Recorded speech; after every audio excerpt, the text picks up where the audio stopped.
So I'm finally going to do an overnighter in the new spot with a new tent. Hopefully won't get chased out by ghosts or angry badgers or something.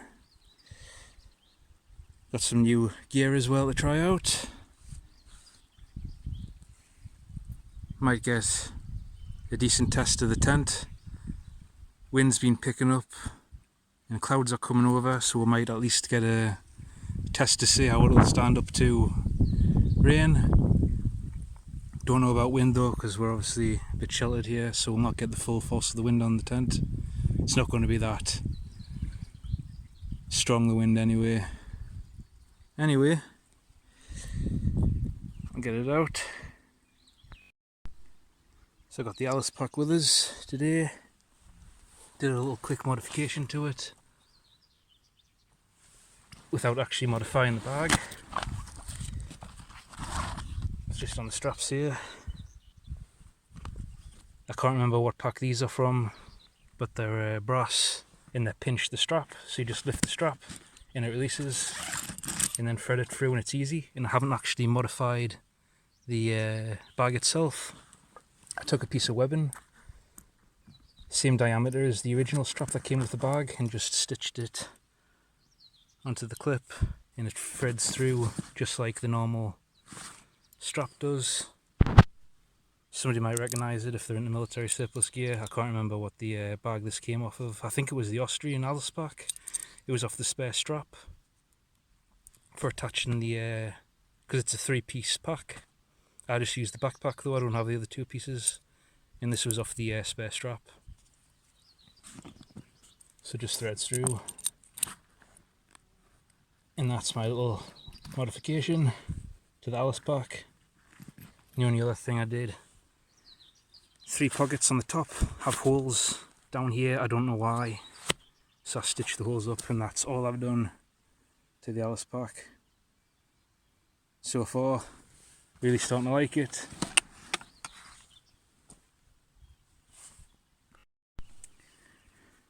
So we'll see if the tent fits in this little sandy bank or sandy patch.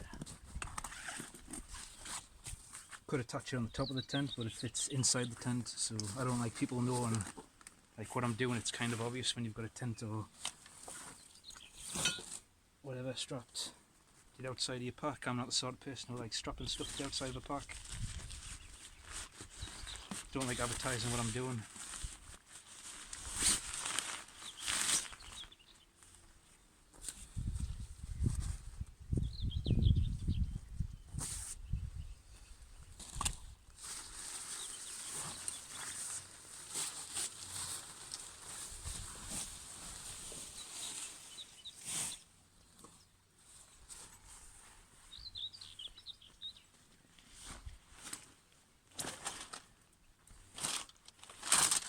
It looks like she'll fit perfectly.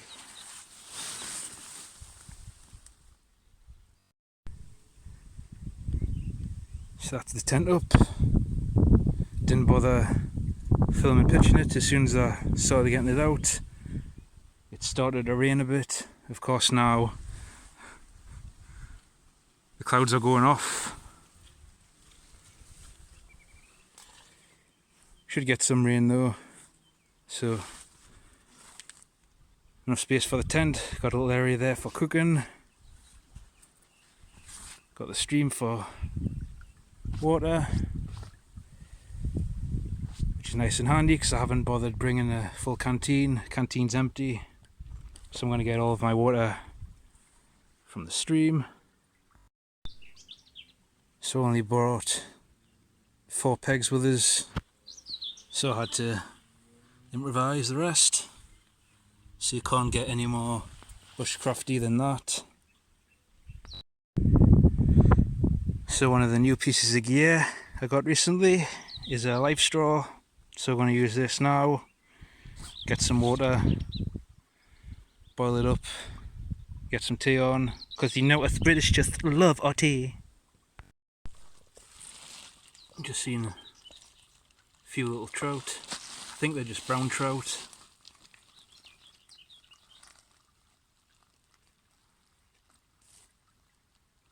Can't really fish for them anyway, so it doesn't matter.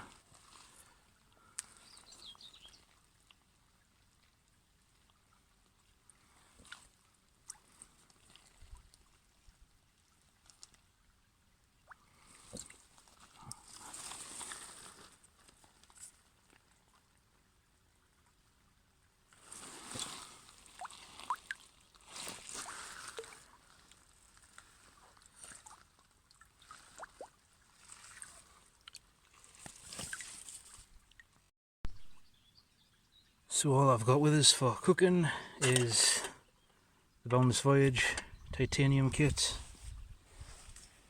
I want to see if I can boil enough water in this to use like a kettle to fill up a cup and then cook in this one. Should have tried it before I came here, but I thought I might as well try it out, see if it'll work. It'll save us carrying a mess kit and this, or this in a kettle. If it'll do both. It holds 300 millilitres of water and my cup's 350, so actually it's a 450. Shouldn't matter though. They're all about the same size as your average household coffee cup that you find in everyone's kitchen.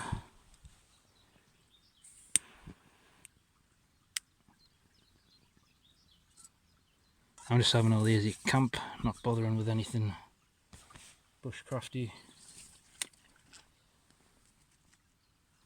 Let's try this life straw out.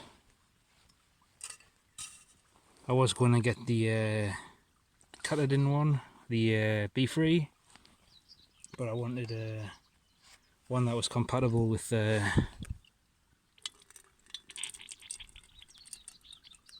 gravity bag. I didn't see a lot of videos on the Catadin being used with the gravity bag. I only saw 4 videos and all of them were just being used with the squeeze bag. I was talking to the Prepared Norseman and he's got a Catadin. He says you can put it with a gravity bag, but I hear the Catadins are better than the life straws, so when this life straw runs out I'm going to get a Catadin, and by runs out I don't mean the filter. I know the filter is repairable, replaceable, but when the bag and everything breaks and the filter's beyond,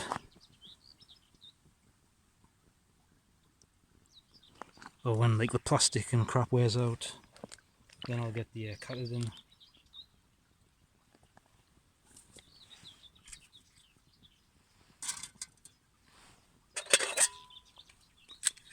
So see if that's enough to fill up a cup, then we'll get dinner on in that. It's the only real negative of the life straw is you've got to constantly back flush it, whereas the Catadin you just shake it. So that's a little bit of a plus, you don't have to carry one of these around with you all the time.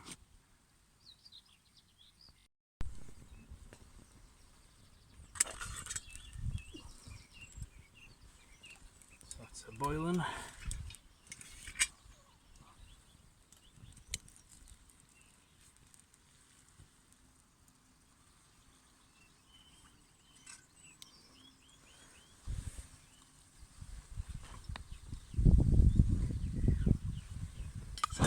Ooh.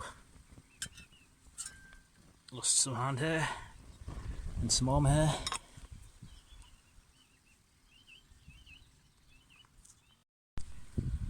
So another thing I'm going to try in here, got some Japanese tea that came all the way from Kyoto, so we'll give that a go.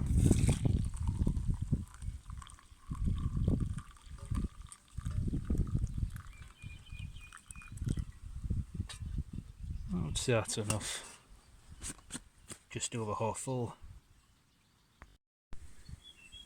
So I've made 2 mistakes.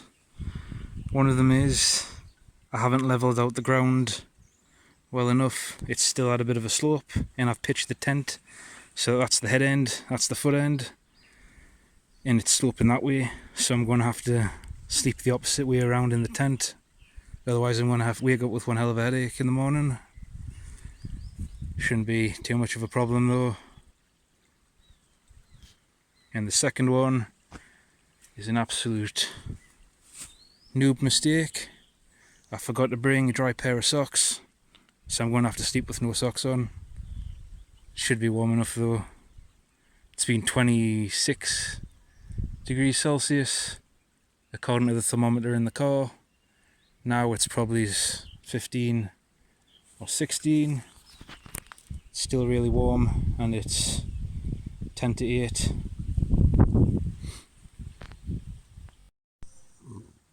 So I'm using the German Army folding sleeping pad. I was going to bring the Savota, but I've actually got some problems with the Savota. It's starting to fray on the wings. I don't know what you call them, but you've got the foam pad in the middle, and then on the sides you've got the wings. I call them the wings anyway. Right on the very edges of the wings, they're starting to fray out. It's not a big problem, it's just like one little thread that's starting to fray. But I know if I leave it, it's going to completely fray right down to the foam pad. So I only just noticed that today. I was packing the bag. But all I need to do is get a lighter, and it's made out of polyester, I think, or polyurethane, or some kind of polyplastic.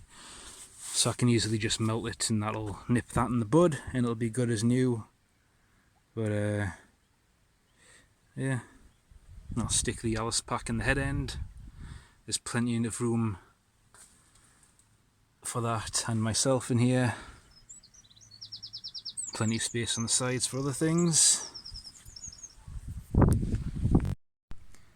And for a sleeping bag, I got the British Army issue jungle sleeping bag.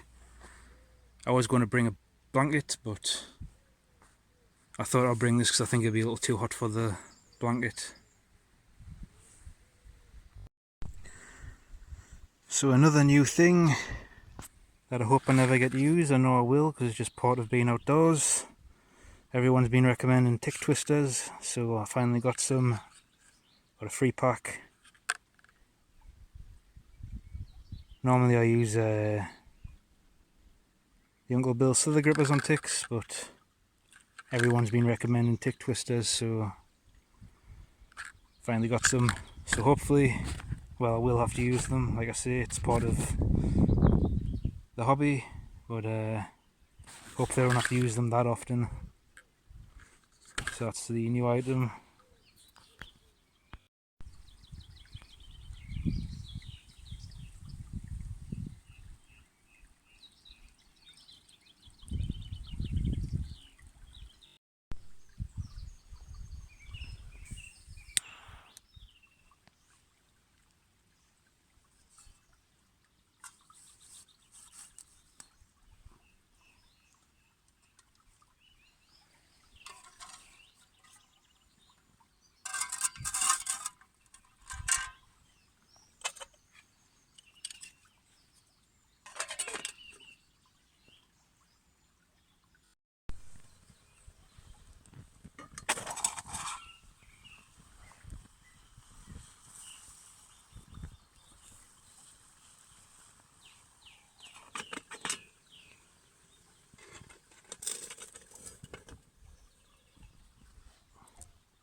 So tonight, real luxury food.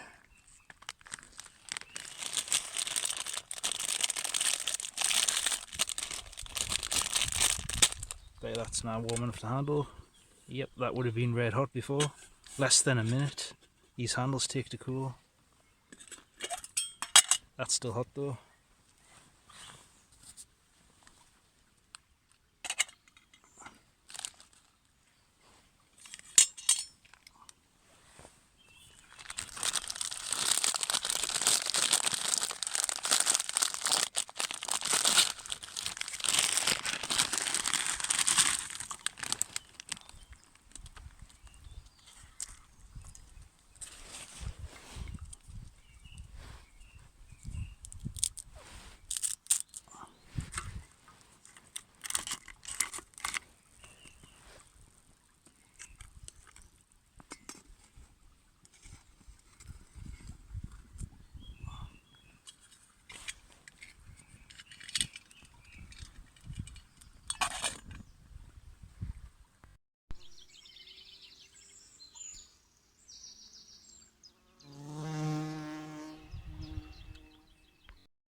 That's them ready.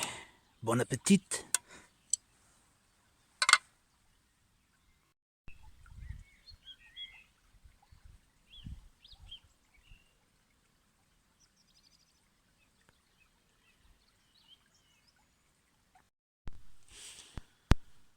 I've just gone half 11. I'm gonna have a beer and read some of the Bible, then I'm going to bed.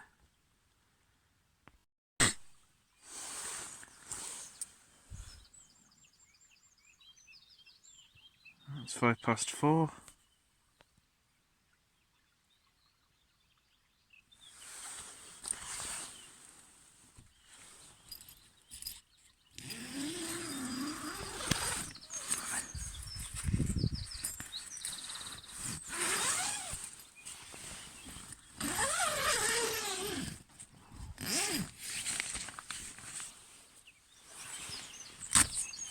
No condensation or anything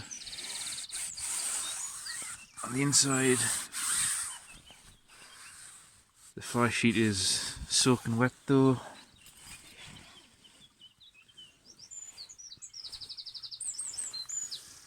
Had a mouse running around, so I attached the flashlight to the tree. Thought the light might scare off the mouse. So the last thing I need is a chewing hole through the tent.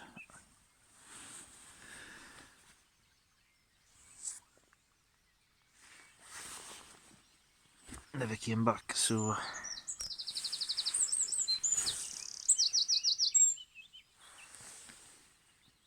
might have worked.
So that's breakfast. Doesn't look very appetizing, but it's pretty good.